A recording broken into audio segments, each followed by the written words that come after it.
Welcome to the System Simplified podcast, where we feature top leaders who share stories on how to successfully systemize a business. Now, let's get started with the show.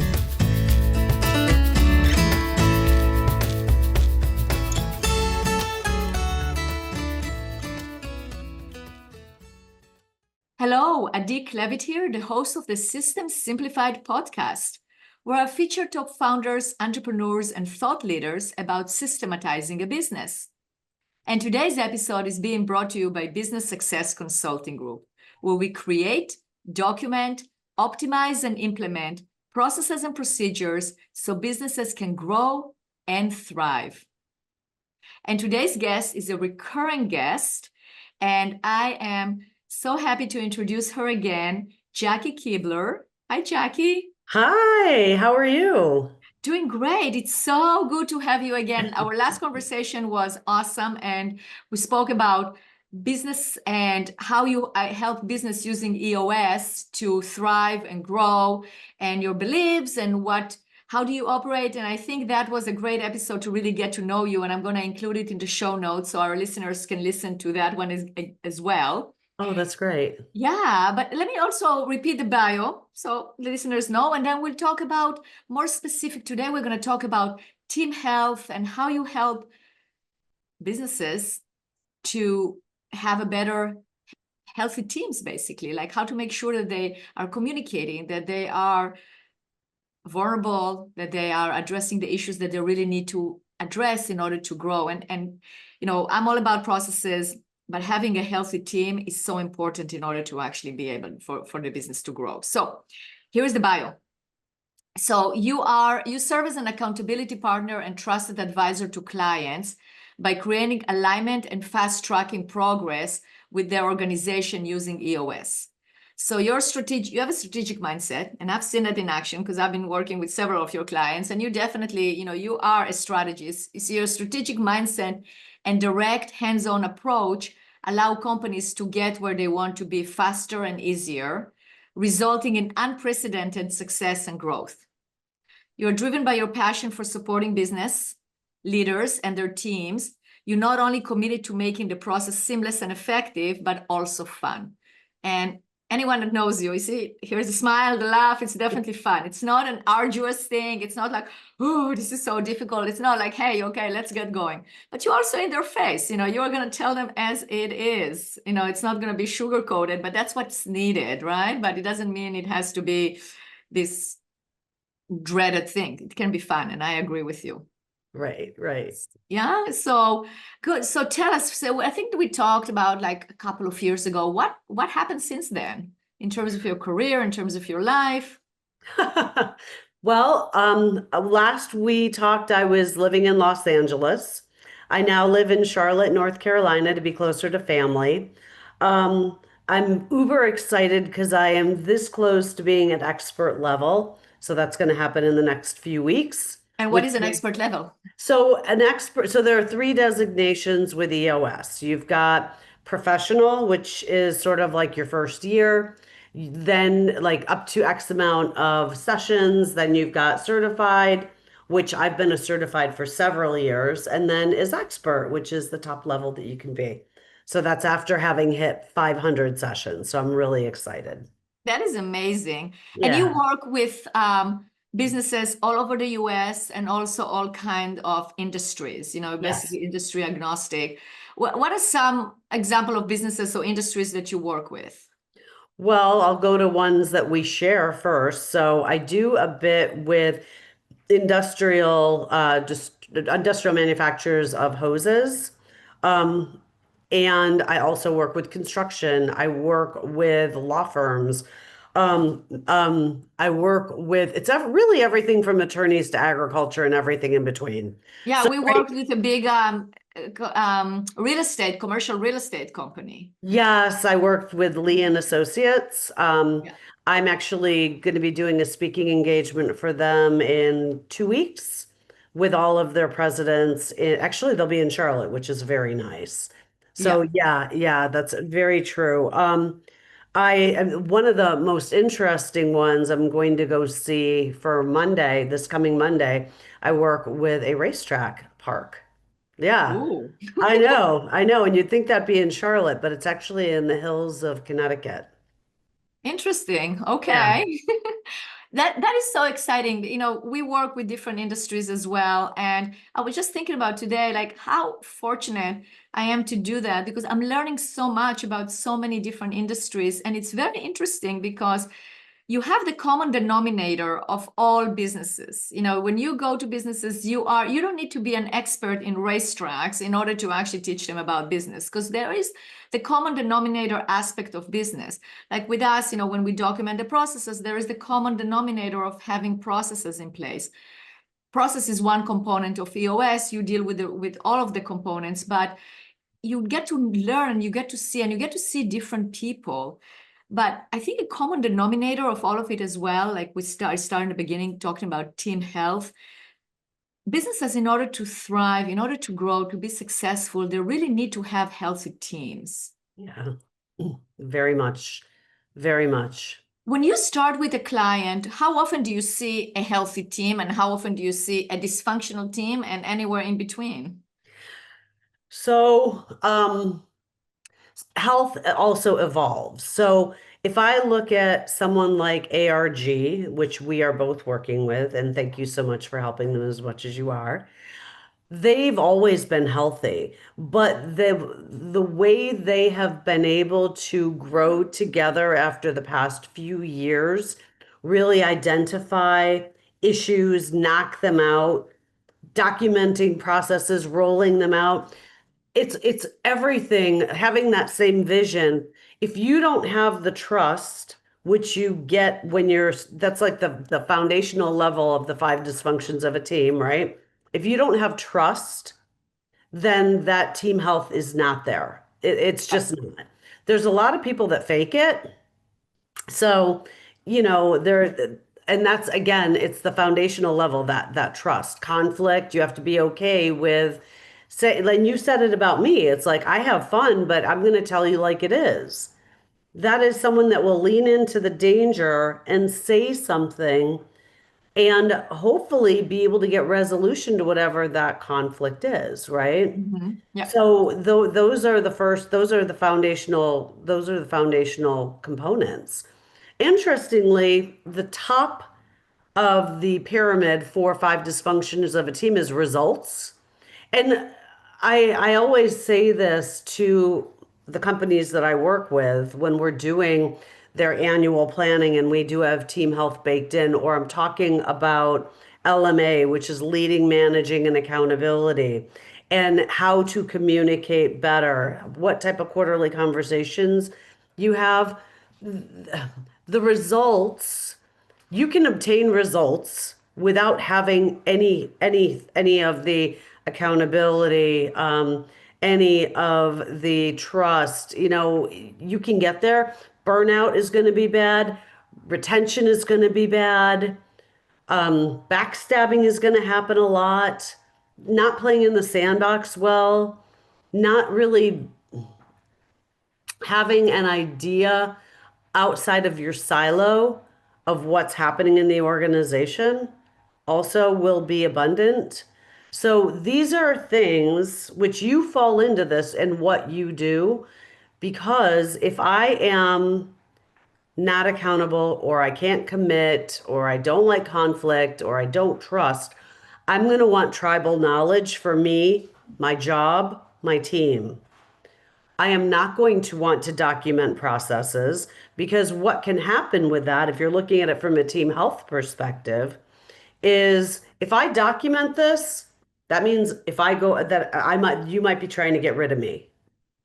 That's true. You know, it's actually a very good point because we encounter it if we go into a team that is not healthy, or or maybe they don't even know. It's kind of like almost like a cancer that is dormant that you don't know until it gets found, right? So you Right. start document. That's a very good point. That's a very good indicator because you can go in and you can have not always very visible, but you can have an invisible resistance to that, sabotaging it in some way. Oh, we shouldn't do this project. No, I don't, not showing up for the knowledge transfer, or not revealing everything, or not saying everything, or not sharing everything. That is definitely an indication of an unhealthy culture.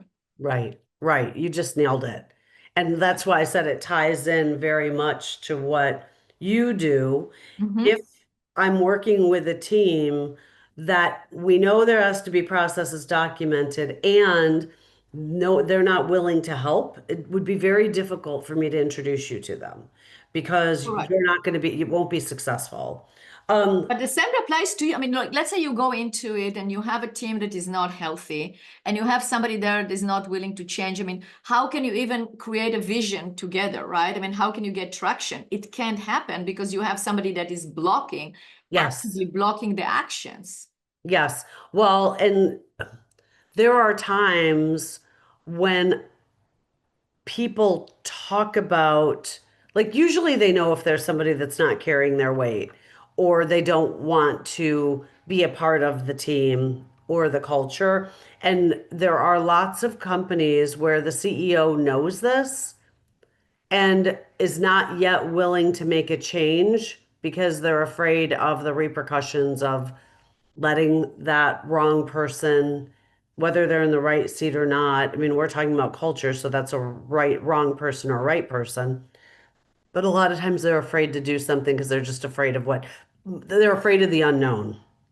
Right. And Jackie, that is a great point. Like if they're afraid of doing that, I mean, from my experience, and I've been doing it for over 30 years, working with hundreds and hundreds of companies, the moment that you actually let go of that person, things just change for the better. Yes. It's never collapsing, but it's that fear, it's that unknown. How do you deal with it? So if you go into a company and you see that and you have that conversation, you see that the CEO, the leader, they know that there is a person there that shouldn't be there.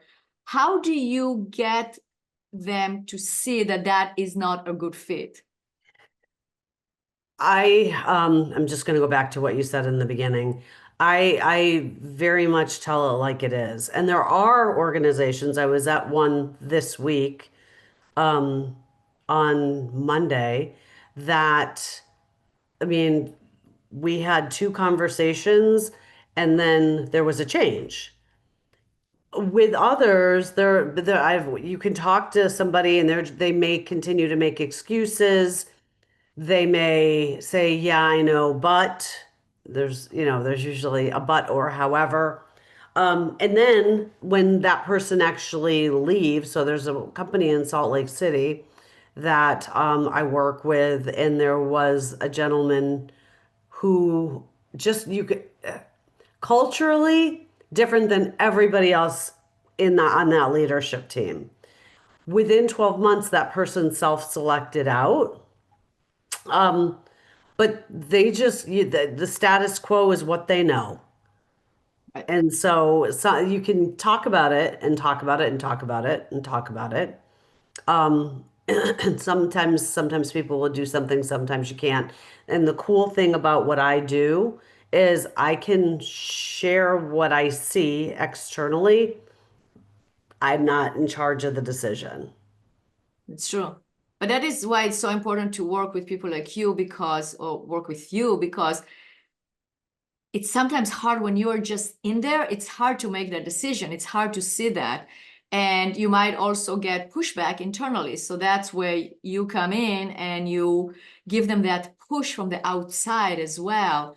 And from your experience on seeing it over and over and over, you can also reassure, yeah, I mean, I've seen it in this company and I've seen it that, and here is a story. And this is Yes. what happened when this actually happened. And then you get that reassurance, which is very important. And I do a lot with storytelling. A lot of people that I've worked with in the past, what I've seen, um, outcomes of what companies have done. So I do bring that up a lot.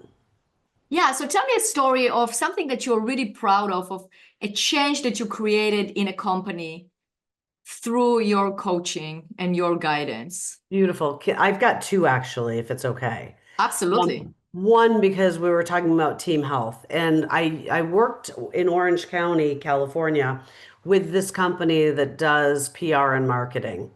And they've got a very specific niche working with big house banks. big financial houses. And our first annual, we were going through the Five Dysfunctions of a Team by Patrick Lencioni. And there was always this like wall when we would do IDS or issue solving, doing processing issues. And when we were doing the Five Dysfunctions, the president of the company like looked at everybody and literally said to them, you know, I want to apologize because anytime anyone came up to me, I always assumed that there was something behind it. It wasn't assuming positive intent. And she brought it back to her childhood and how it all happened. And, everyone got a little emotional with it. And since then, and they've graduated last year, but since then, what they're doing for their organization has helped them skyrocket. The closeness that they all have is fabulous. And the culture, because people follow their leaders, and the culture within the organization because of that has just been amazing. So she didn't trust the people on the leadership team because every time they came to her, she thought that they were coming having some negativity with them when that wasn't the case. What happened last week in Salt Lake City, different example, different company, another hose company. Um, so with this company, there's just been, the first 9 months, sometimes it's difficult immediately to have people trust each other enough to walk through issues and get full resolution and have people participate all out. This company, when I was with them last week, they had their first real IDS session. It was amazing. They were able to get everything out on the table. People that were normally quiet were speaking up. They were seeing some of the ramifications of when they weren't playing all in. And I don't know what the trigger was. It was a game changer. And I told them that. I like literally did a happy dance in front of the room. So I do poke fun at myself quite a That's the bit. fun. That's the fun Yeah, that's part. the fun part. But I was just tickled pink that they just really finally and it did it. And I had everybody raise their right hand and say, "Hey, I'm going to be doing this playing all in every single time we're together." That is fantastic. Those are great examples, great stories. Thank you. Yeah. Jackie, let's talk about my favorite component, the process component. Of course. So why processes are so crucial and so important for companies?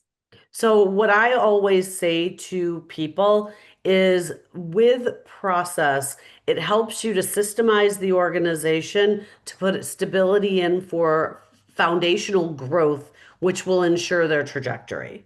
This way, you don't have tribal knowledge.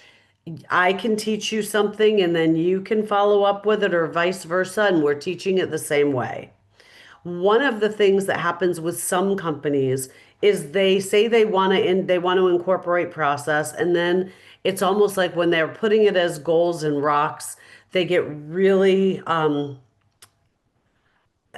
they get spellbound because it's such a big thing, a big undertaking that they don't make much movement on it. Right. Some companies have SOPs bigger than big, no one reads them. Some of them operate as the wild, wild west. What I've done with a couple companies in the past 90 days is their rocks are all around followed by all. So, how do we roll it out and train everybody? How do we make sure that we're measuring it? Those scorecards are phenomenal for that. And then managing to that appropriately, giving real time feedback, making sure that you're bringing it back to them as many times that they actually know where it is, and then updating it as it's needed, whether it's quarterly, yearly, anywhere in between. To me, it is of utmost importance as someone who was a former trainer, because I don't believe that if you're a $5 million company, you're going to be able to get to 10, or if you're at 10 to get to 20 and so on without having some sort of documented process. That's absolutely correct. Absolutely correct. And you brought up all the right components. I mean, it's not just documenting for the sake of documentation. It has to be followed, and it takes time. I mean, that client you mentioned that we both work with, it's been now, it's been definitely several months and documenting first, but now they have 200 employees. But everyone has to know the procedures that apply to them, because otherwise it will never be followed and it will be the same wild, wild west. And it takes time and it takes hand holding and it takes making sure that it's being rolled out. People know where it is. And you mentioned handling issues, IDSing, which is in discussing the issues that you have, like that you discuss the issues, right? You present solutions, and you need to use processes in order to do that. Because if something that didn't go right, you go, well, is there a process for it? Yes. Well, was it followed? No. Why wasn't it followed? Okay, let's really dig in why it was not followed. So how would you build, discussing issues and finding solutions around processes? How would you use processes with that? Well, usually there's questions around that, right? You just went through a really good example. Did somebody not follow a process? Do we not have the process? If we do have the process and we didn't follow it, why is that? Lots of times people will document something and think just because we documented it and told people about it, that they're going to even go look at it, because they Right. won't. That's You exactly have right. got to bring it to them at least 7 times or in 7 different ways to ensure that they know what's there, what it says, and they're managed to it. You can also train me. I'm going to forget half of it within 24 hours, right? That's So exactly right. it is, And right? especially at the beginning, because I was just talking about it to one of the clients yesterday. I said, yeah, they read it. They read it the first day. They have to read it again and again. Oh, they read it the first day. I had jobs in the past before I had my own business. I remember the first day was just like, you don't even know where to start or what's happening. You probably don't understand half of the acronyms of the company or what even the company really does, who is who, and then you're being told to do this or do that. Even if you read it, you have to read it over and over and Yeah. over. And you look at it from different perspectives and you apply it to different situations. So I love what you said in terms of like 7 times. Yeah, that's how long it takes. That's how Yeah. many times you actually have to read it in order to understand it. Absolutely. Well, and then managing to it is huge. Right. That brings in accountability. If you're not managing to it, how is the accountability going to ever happen? That's exactly right. So give me some examples how for companies, how they can manage to it. Well, for me, and this is what it also we talk about with EOS, you need to put it on a scorecard.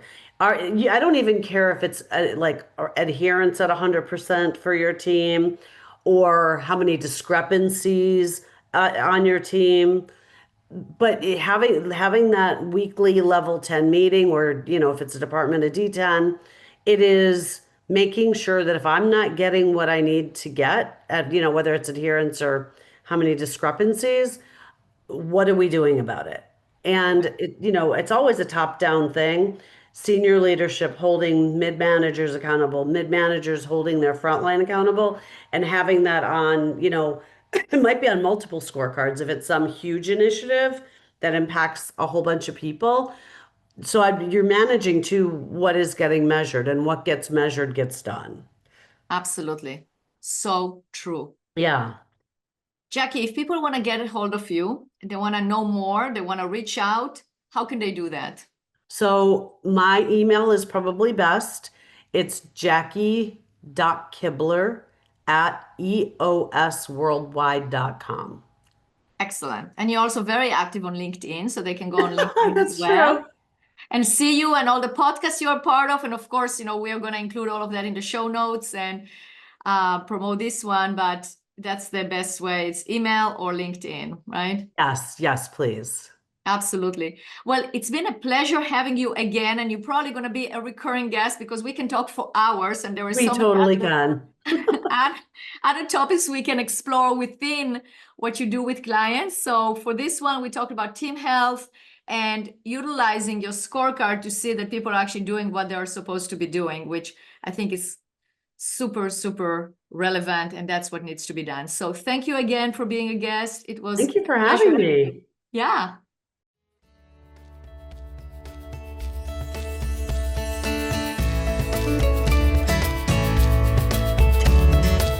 Thanks for listening to the System Simplified podcast. We'll see you again next time, and be sure to click subscribe to get future episodes.